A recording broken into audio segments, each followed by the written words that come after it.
Hi, my name's Sarah Mendes, and I'm going to teach you how to make your own class dojo as a teacher. I've just opened up Google here and put in class dojo. It's the first thing that pops up.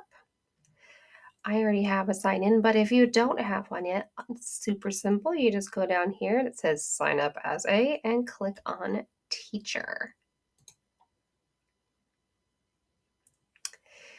Next, you will create a class just by clicking this big blue button that says new class. Create your class name. I like to be kind of clever with my names here.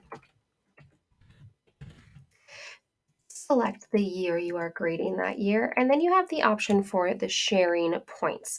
You can choose the default, which allows the parents to see only those positive points. You can share all points, which will share both negative and positive points with the families, or you can choose to not share points at all. I like to just go with that default. Parents do like to see how their kiddos are doing throughout the day. Here's where you will add in your students just by clicking that big button there of add your students. And you will do a first and last name as it says here, but you can just do first and last initial. So for instance, I'm just going to put in my nickname here. Just a couple students so you can see how simple this is. And I'll put my cat's name in there too for good measure. Then you can also copy and paste your student list if you don't want to do it individually. Maybe you have a lot of students. You can just do it from an Excel spreadsheet and or a regular old Word document with the names listed down. Click Save. Can get those invites now or remind yourself to do that later. I'm going to do that later here. And then you can always add more students if you get more throughout the year. Now, this is what it's going to look like every time you sign into this particular class, which is pretty fun. Students can also have an option if once they have their logins to create their own little monster guys here, which is pretty fun for them.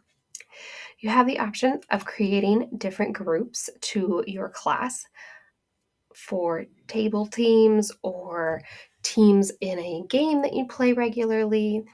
It helps, like it says, it encourages skills like teamwork or to share post about a group moment. You get to have those posts. It's kind of like Facebook, which is kind of fun. So we can add a group here. And we'll say it is Team Awesome. And then you just choose the students that you want in that one. So that one now only has that one. And this is where your groups will come up. You can have as many groups here as you'd like. I've had up to 15 different groups before in my own. All right.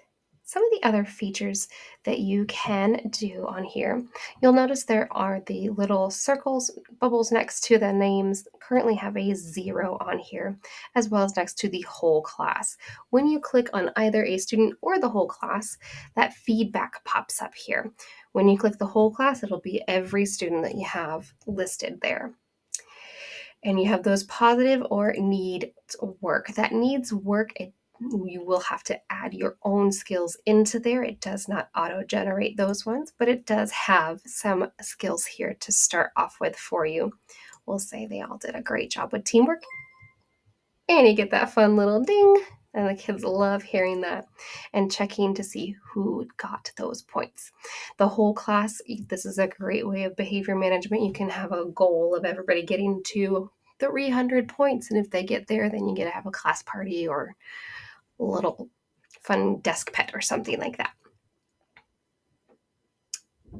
You can also take away points, like I said, the needs work, but would have to be on here in order for you to do that.